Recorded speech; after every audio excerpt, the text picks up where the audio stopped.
Evening and welcome to the Coon Rapids City Council meeting for Tuesday, April 7th, 2020. If you would please join us as we rise for the pledge.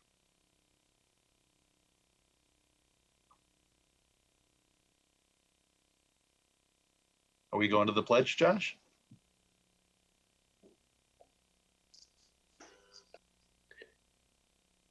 All right. I pledge allegiance to the flag of the United States of America and to the republic for which it stands, one nation under God, indivisible, with liberty and justice for all. Please call the roll.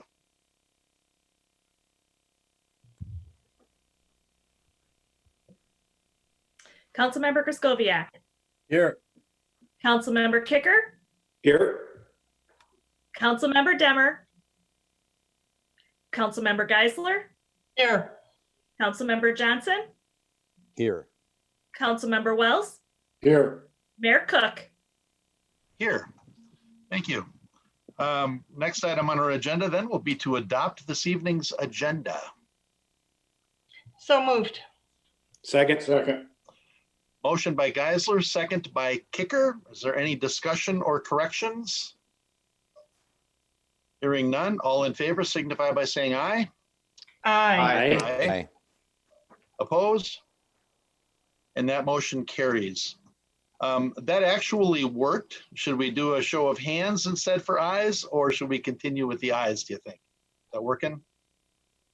Okay, we're going to go with the ayes. Let's see here. First item on our agenda then, item 1 is to approve the meeting minutes of March 17th, 2020. I'll move to approval approve of the minutes. All right, I have a motion by Johnson. Who is the second? Second. A motion by Johnson, second by Wells. Is there any discussion or corrections? Hearing none, all in favor signify by saying aye.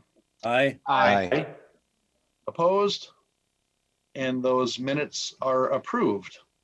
We have 1, 2, 3, 4 items on our consent agenda this evening. The first is to approve a service agreement with Alexandra House.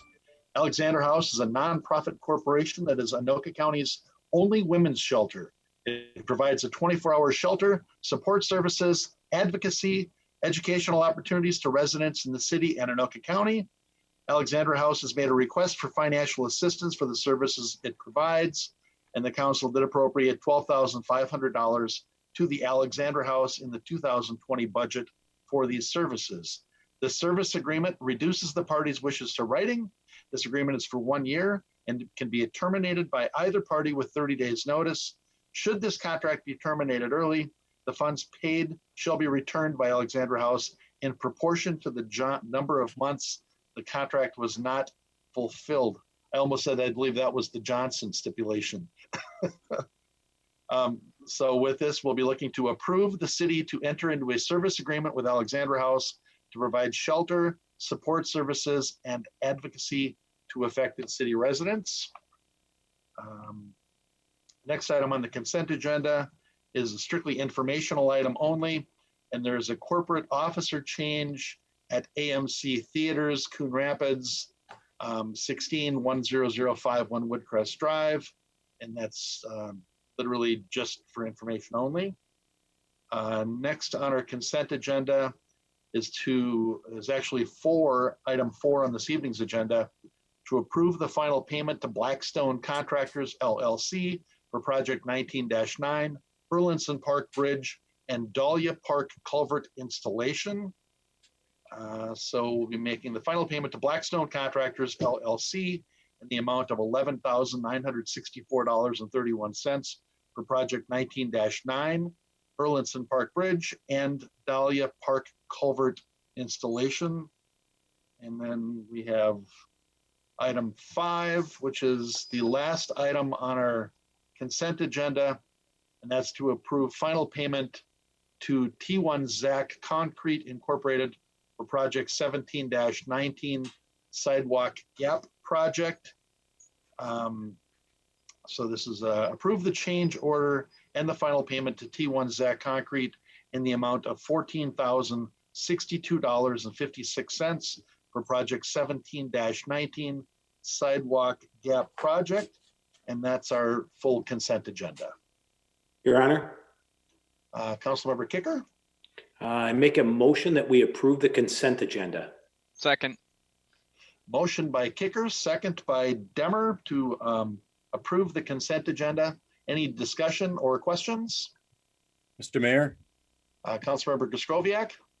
maybe just a point of order. We took the roll call and I don't think Demmer was mentioned on the roll call. I think he right after the roll call. So can we make that update? Yeah, sorry, I was still muted, but I waved. He waved. We took that as I'm here. Yeah, gotcha. Okay, No, so we no have a questions motion. on the consent agenda. All right, thank you. So we have a motion and a second on the consent agenda. Is there any other questions or discussion on that? Hearing none, all in favor signify by saying aye. Aye. Opposed? And that motion carries. Next is item 6, which is hold a public and assessment hearing as we consider resolution 20-3 sub 6A. Ms. Lensmeyer, did we get any public comment for this one today? Any public hearing, people that wanted to speak or anything? Mr. Mayor, yes, we did. I believe Public Works Director Hammer is going to provide you with that information as part of his presentation. Oh, all right, very good, thank you. Mr. Hammer, you want to take this one away? Yes, thank you. I assume you can all hear me okay? All right, let me share my screen. I have a little presentation prepared by Mr. Hanson as usual. He's done another good job on this. It's similar to what you see on most of our reconstruction projects. This is a joint effort with the city of Blaine, project 20-3. Blaine is currently coordinating this on our behalf. We approved a joint powers agreement earlier this year. It's basically the north side of University extending up to what's Bengal Drive in the city of Blaine in front of Coon Rapids High School. So on an annual basis, we go out and we do road ratings. That's done throughout the whole city on a 2 to 3 year process, but we always look at the worst of the worst and reevaluate on an annual basis. This is just kind of a rating system we utilize when we look at conditions of roadways. So this year we came up with assessment rates, and those were approved earlier this year by council. So they're shown in front of you. The rates we're looking at tonight primarily are for the duplex townhomes. They're $27 a foot. As we move into, I'll get to a map later on, but on those assessment rates, there are several properties here. What we do is we take the front footage in front of those units. We multiply it by that $27 per foot, and then we divide it equally amongst all of the benefiting properties. Based upon the latest schedule last Friday from Blaine, we are anticipating this project to start in approximately July. As people get to look at what their assessments are, as Ms. Lensmeyer mentioned, we did get one written objection.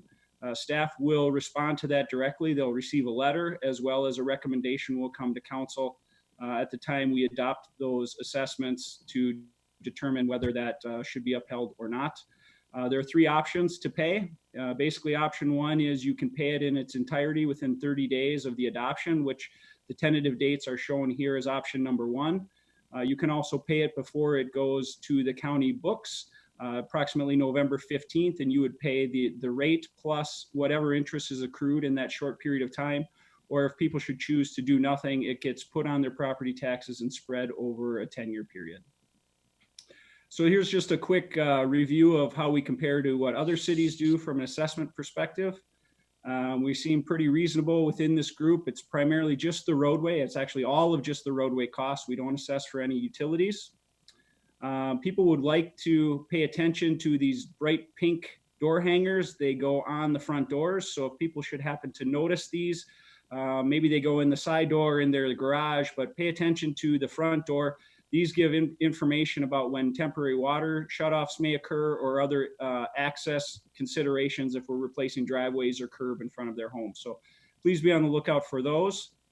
We do also have some videos on the city website at that link on the engineering page. It kind of walks you through the whole process of what it would look like from beginning to end. So for those that are interested, we're always available. They can certainly call us, but if you'd like to see what that process would look like from beginning to end, you can go on and click through these well done CTN videos.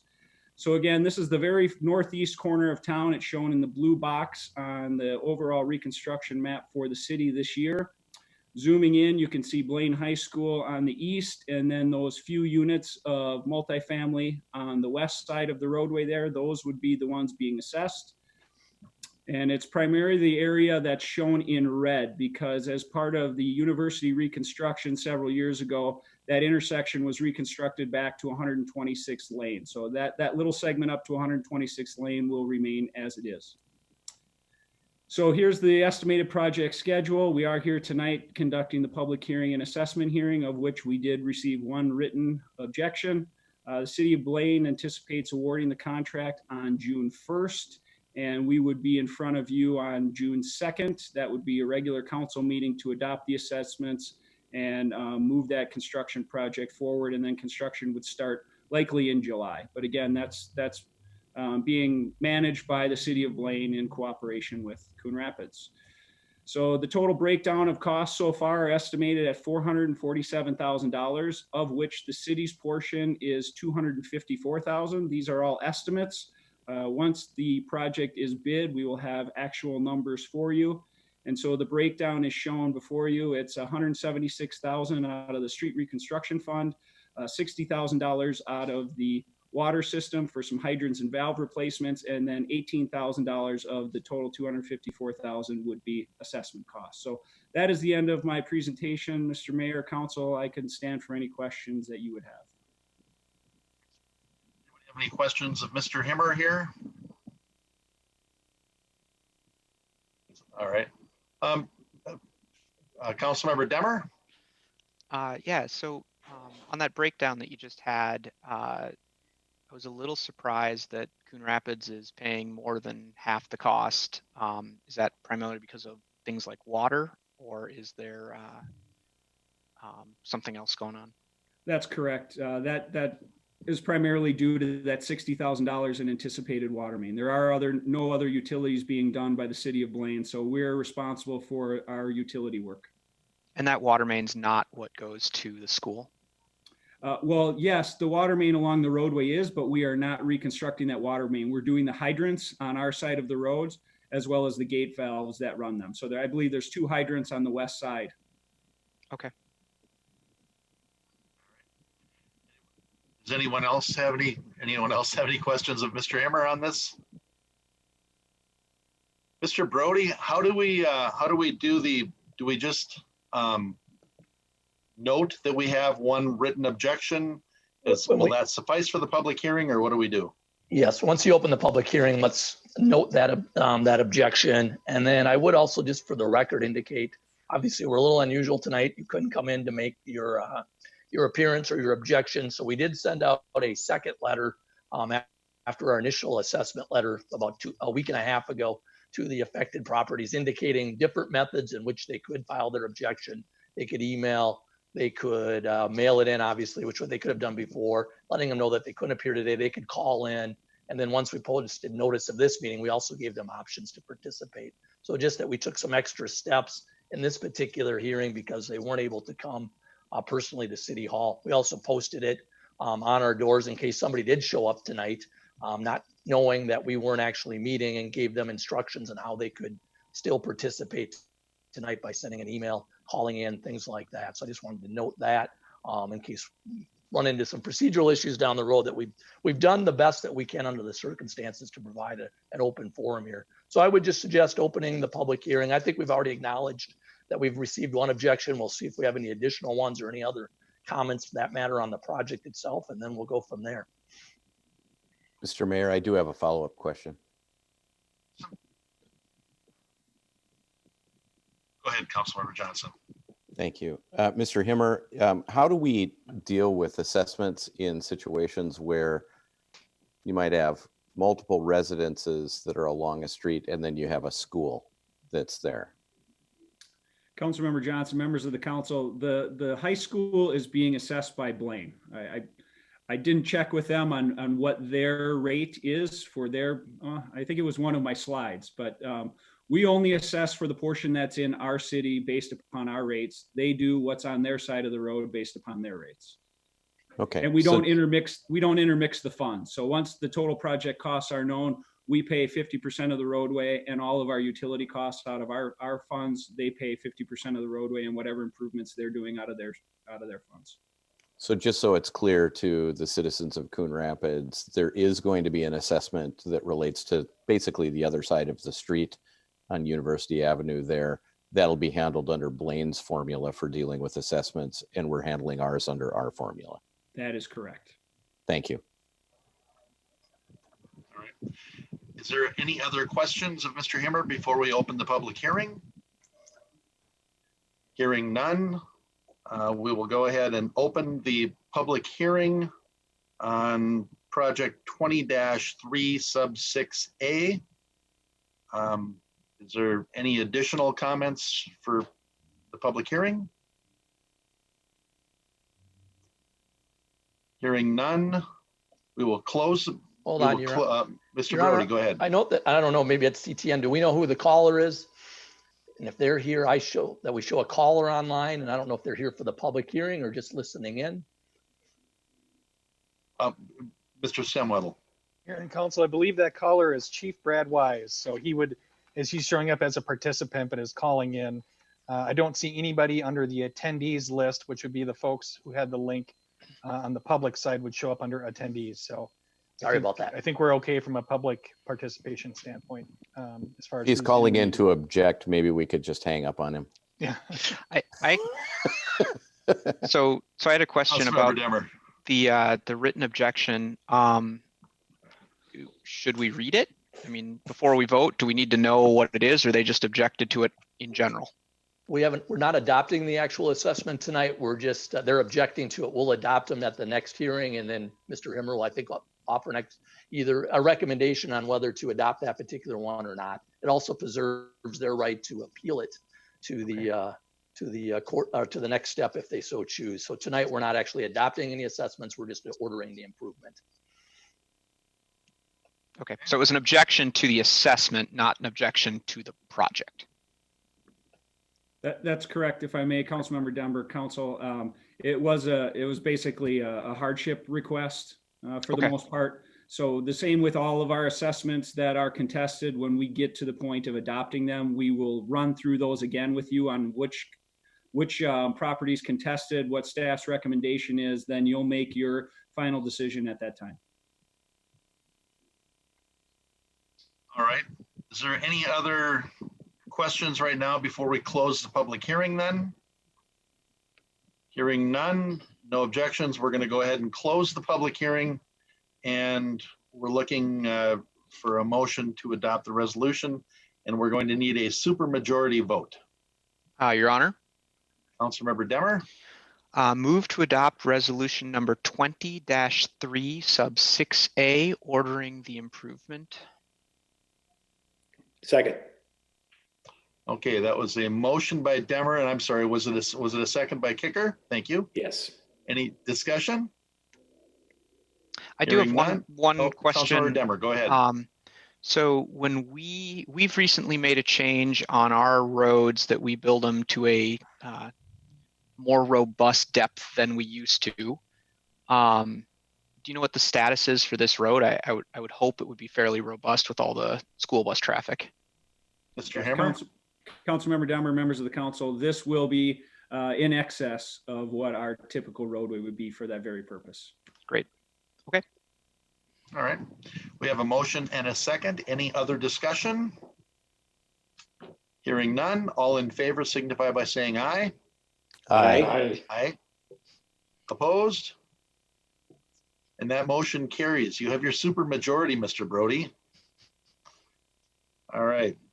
Item 7 on this evening's agenda is to consider resolution number 19-12B sub 9, awarding the contract for Port Riverwalk Phase 2 streets and utilities. The engineer's estimate for the project was $2,917,441.50. And based on the bids received, we're looking to award a contract to Northern Lines Contracting, the same contractor who is completing work in phase 1 of the project. Once the contract has been awarded, the work will be scheduled to begin in late 2020. And Northern Lights Contracting, their bid was $2,875,029.25. Mr. Hammer, how is that project going over there? Mr. I see Mayor, they've go ahead, I'm sorry. I'm sorry, Mayor and Council. We were able to get going a little bit on phase 2. We just realigned Zilla Street, or the old slip ramp onto East River Road down to those apartment buildings. The utility contractor, this contractor, Northern Lines, will be starting next week. The hangup has been with the shelter in place order. We are not in a place that we want to start shutting people's water off with temporary shutdowns. So we're going to try to work as diligently as we can, anticipating that time when water connections can, or water outages can occur. So for right now, we're going to get started on what we can. And there'll probably be a slight delay in moving forward to try to get all this stuff going. But they will be out there working starting next week on some storm sewer work. We're going to come up with a plan B for some temporary water if we need to do that for those apartment buildings, to try to keep this moving along as we go. So that's the latest update on the phase 1. And we're excited to have the same contractor, so we can keep rolling right into phase 2 as well. But the grading contractor is out there trying to wrap some things up as we speak. And they should probably be finishing their work within the next couple of weeks. Excellent. Excellent. Anybody have any questions on this? Otherwise, we're looking for a motion on it. Your Honor, Councilmember Demmer, move to adopt resolution number 19-12B sub 9, awarding a contract to Northern Lines Contracting Inc. in the amount of $2,875,029.25 for construction of phase 2 streets and utilities to serve the Port Riverwalk housing redevelopment. Second. motion by Demmer, second by Johnson. Discussion? Mayor, Councilmember Griscoviac? as part of the agreement with Centra, I believe we paid for phase 1, the grading, and that Centra was to reimburse us with that at closing. I'm wondering if that's occurred, or being that grading is not done, maybe that hasn't occurred. I was just wondering on that. Maybe Mr. Himmer could help me.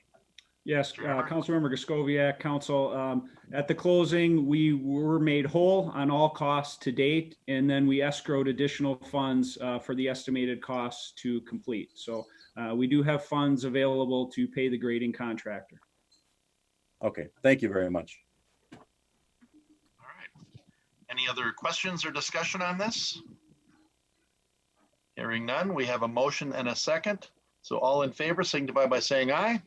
Aye. Aye. Opposed? And that motion carries. Our last item on this evening's agenda, item 8, is to consider resolution number 20-8 sub 9, awarding the contract for miscellaneous trail reconstruction.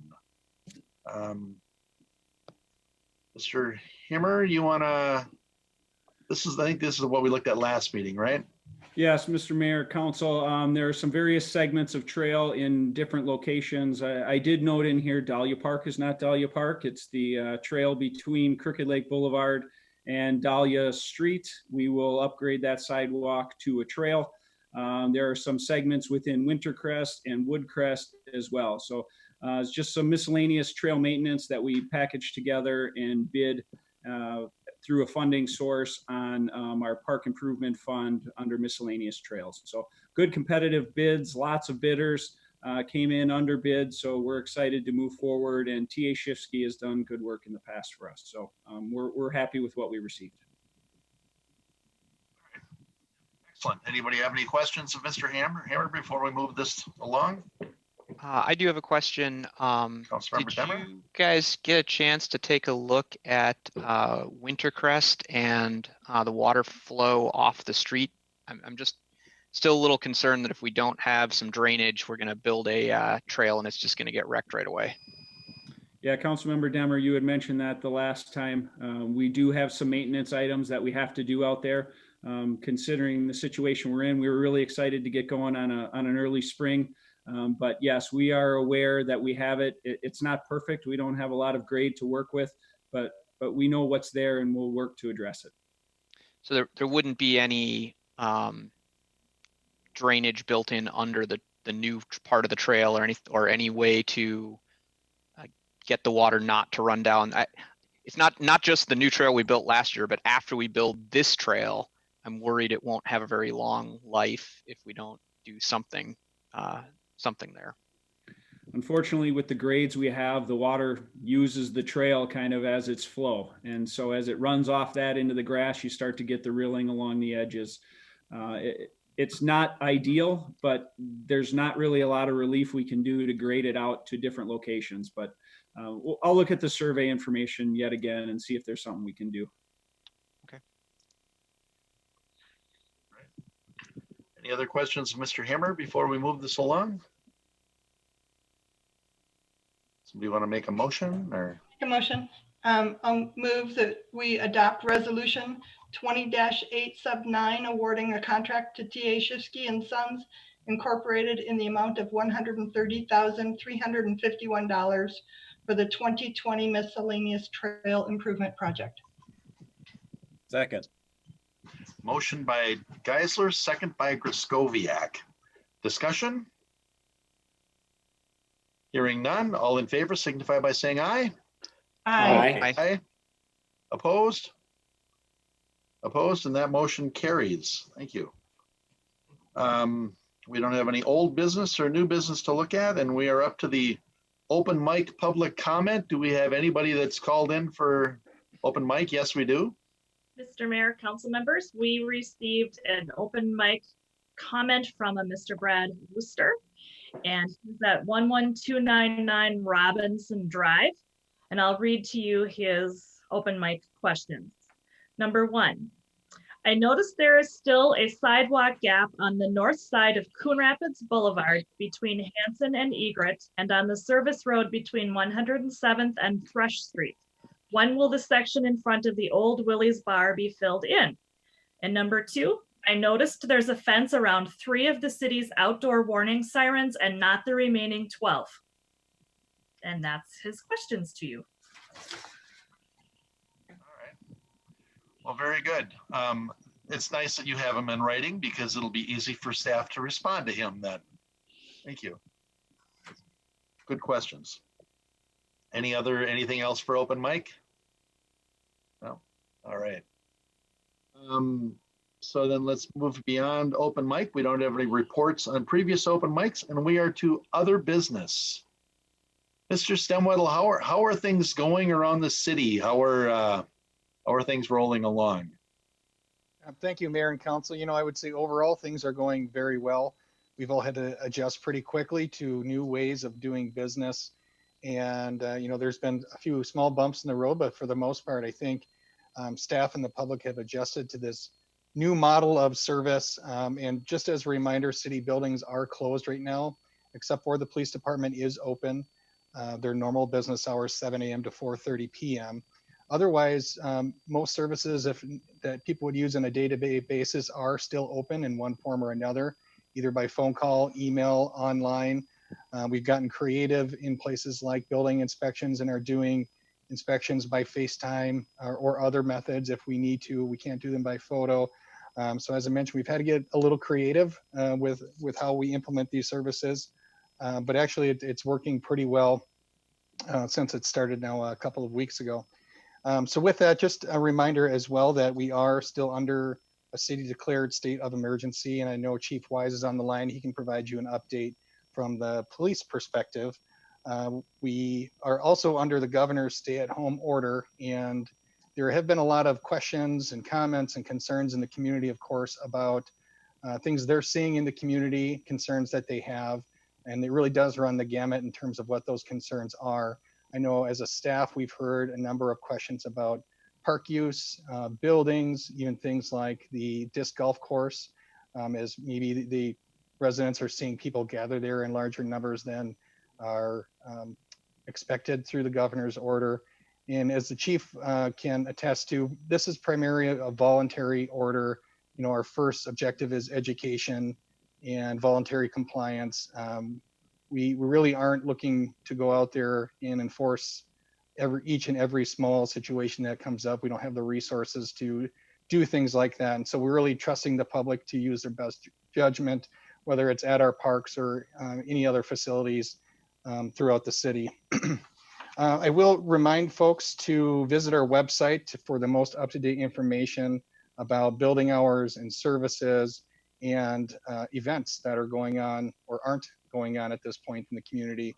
There's an ongoing list there that they can visit. And at this point, essentially everything through the month of May is anticipated to be canceled. It's a fluid situation. I imagine there'll be more cancellations as we move forward, but we're trying not to jump ahead too far until we have the best information available to us as we go ahead. A couple other things that I was going to mention. As you can see tonight, we've moved city council meetings online. This is our first official council meeting. We did have a work session last week that was also available to the public. And I expect for the month of April, at a minimum, that this is how we're going to operate. There's a council work session next week that'll be under a similar format as this one, as well as the regular council meeting on April 21st. So for those folks at home that are interested in participating, you see an agenda item you have a question on, certainly you can call us ahead of time and we can get you those answers. But if you want to participate, you're able to do that. There is a link on our city website when you open up the agenda. You can also contact the city clerk for more information, whether you want to call in via phone or online. This is a Zoom meeting platform, and we'll give you the link to attend the meeting as an attendee. And you're able to raise your hand literally and figuratively in the Zoom app if you want to ask a question, things of that nature. And so to the extent possible, we're trying to find different ways to maintain that inclusive nature from a public perspective in those areas that we can. And as we move forward, we haven't made decisions yet about the meeting formats for May. A lot of that, of course, will depend on state guidance at that time. As I mentioned, the stay-at-home order is in effect through the 10th, but I think we're all expecting here in the next day or so that the governor will update that order in one form or another. I know he's having conversations about, what various restrictions to include in that order, things that maybe can get opened up a little bit, maybe other things that get further restricted. But we're really anticipating that next order and how that might affect operations here through the end of the month. And then I'll just mention for council's benefit that with that work session next week, staff will also give you an update on some of the internal operations and things that we're trying to anticipate as we move forward here in the next several weeks, as well as we have, I think, 3 other topics that are on the agenda as well. So I think that's, one final thing, if I may. Obviously, there's a lot of concern for the business community in Coon Rapids, and we've compiled a lot of information on our city website about resources for businesses that they can look into. I would also suggest businesses look at the Chamber of Commerce websites, who again have compiled a lot of great resources on assistance programs and things of that nature. All the way down to our communications and our economic development team did a terrific job last week putting together a list of restaurants and takeout services and places that are open. And they took a first crack at it.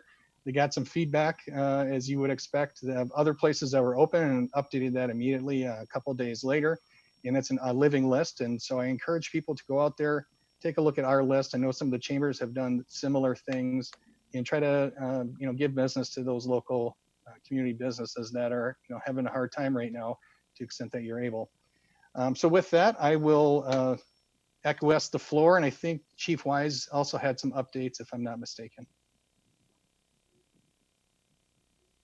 Mayor, Council, this is Brad Wise speaking, and I thought I'd just dovetail on to what Matt said.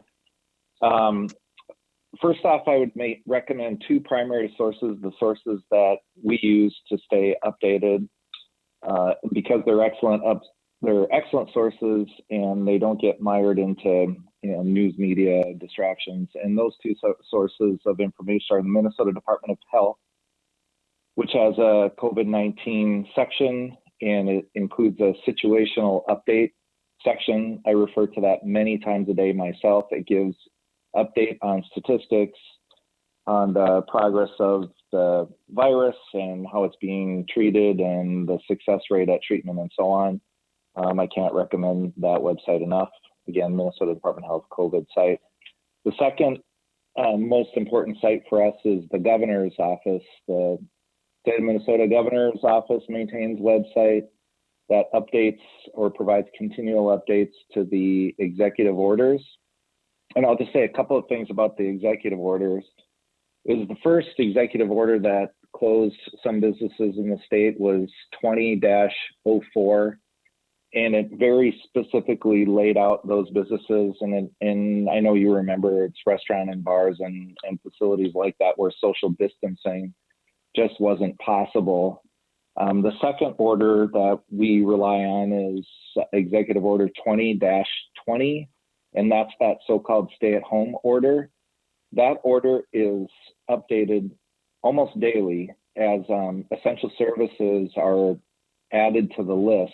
And it's in part, it's advocacy on behalf of certain businesses, and in part, it boils down to essential services or services that are later learned to be essential. And I'll give you a good example of one of the changes that just happened yesterday because it keeps cropping up in 911 calls for service to the police department, but it specifically refers to places like Joann Fabrics. And I know this has come up to a bunch of different council members, is that the Centers for Disease Control at least is making a loose recommendation that people make their own face masks and then wear those face masks while out in public. And of course, it's not to prevent you from being infected. Rather, it's sort of the purpose is to provide extra trust for other people around you. It's to prevent you from infecting others. So obviously, it's an important issue that's very timely related to Joann Fabrics, because when I'm out in public myself, and I'm sure you no doubt have the same experiences, is that more often than not, when you see somebody in public who's wearing a mask, as is recommended, they are wearing some sort of surgical grade mask, either an N95 mask or some other what we call loop mask, which are those medical masks that you see like in that surgeons might wear. And the reality is the national shortage of N95 masks and surgical grade masks is real and is continuing. And the message needs to be loud and clear that that people, if they come across those kinds of masks, should be looking for a place to donate them. Most importantly, hospitals. Alina is still accepting donations for those kinds of masks. But more importantly is to not try to purchase them so as they do get found by other either hospitals or public safety entities that they have the opportunity to buy them. And I'll just say the status update of the police department is that, frankly, we're operating as normal, except for the way we respond to calls for service, that we're always mindful of social distancing. We are responding to all calls for service, and the situation is normal. The reality for us, however, is that we have about 100 total N95 masks, which are those masks that prevent our staff from getting sick in the event they have contact with somebody who's carrying the virus. That supply won't last very long because we are still having to go hands-on with people. Unfortunately, there are still people out there that are committing crimes. We are still having to arrest people. And incidentally, and again, I'm sure you've noticed when you've been out on the road, is that the driving habits of people who are out on the road have deteriorated significantly. And we in Coon Rapids are still enforcing traffic laws. Unfortunately, it's got out into the public realm that other law enforcement agencies are choosing not to do traffic enforcement, which has subsequently led to freeway speeds being outrageous at times. But I just want to pass on to the motoring public in Coon Rapids who might be hearing this. Please be mindful of traffic statutes and be mindful of your speed. God forbid we have other loss of life over carelessness in driving when we're trying to deal with this virus situation. So with that, I'm available for any questions if you have something that's on your mind, Council. So Chief, are we, you said we had 100 masks. Should we be trying to find another source for masks? Is that what you're saying? I mean, how many do you think we should have? Mr. Mayor, Council, is that's what we have in our stockpile now, is that and that's just Coon Rapids, is that we expect that will last 30 days. That said, is that we share resources with Anoka County, and we always working with the state, and should the situation become more critical as far as masks goes, is that we're hoping to have avenues through official sources to be able to supplement the numbers that we have. Okay, thank you. Your Honor. Councilmember Demmer. I had an interesting conversation today with somebody who wanted to wear cloth masks, but was worried about wearing a mask into an area of business like a gas station, because that's traditionally, if you're wearing a mask into a bank or a convenience store, you're going to get yourself into trouble. So I thought I would just throw that out to Chief Wise if there's any best practices the mask wearing public who are wearing a cloth mask should follow to make sure they don't arise any nervousness on the part of law enforcement or the workers at a business like that. Yeah, Councilmember Demmer. Yeah, actually, I read some newspaper articles regarding that today also, and I would suggest that the New World Order has made the wearing of masks pretty commonplace, and I don't think the suspicion is going to be raised of anybody, like a bank or something like that, when a person walks in wearing a mask. That said, we're, I hate to make a statement like this, but our crime numbers have gone down significantly in the last couple of weeks. Apparently, even the criminals are taking social distancing and stay-at-home orders seriously. So we're happy about that particular circumstance. And, just know people shouldn't worry about that sort of thing. Your personal safety is of paramount importance. And if banking or any function of life that you have, that if you can do it online or by telephone or somehow without going somewhere, that's the smart thing to do just for your own wellness.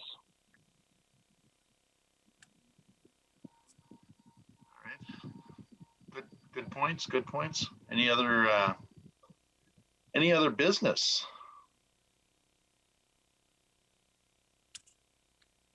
Wow. All right. I would encourage people to just take a breath. We're going to get through this. The numbers are looking good right now. I would like to. I keep reminded of that old be. Uh-oh. You got muted. Mayor, you muted yourself, I think. There you go.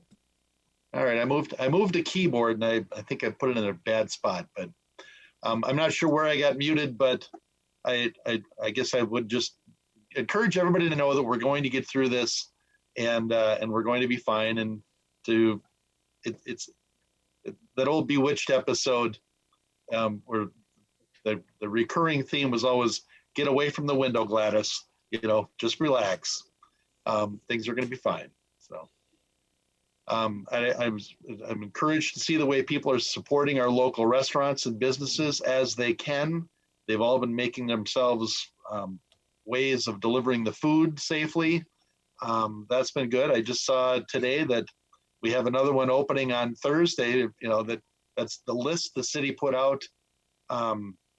It's been a very good tool, and now even Pappy's is opening on Thursday. So got a lot of our restaurants are open for business. All right. Any other business to come before this council this evening? It's Your Holy Honor. Week. It's Holy Week. It's a really interesting Holy Week, I'll tell you that. Councilmember Demmer. I was just going to move to adjourn. Second. Okay. Motion by Demmer, second by Wells to adjourn. All in favor signify by saying aye. Aye. Aye. Aye, and we are adjourned. Good night, everyone. Good night. Night.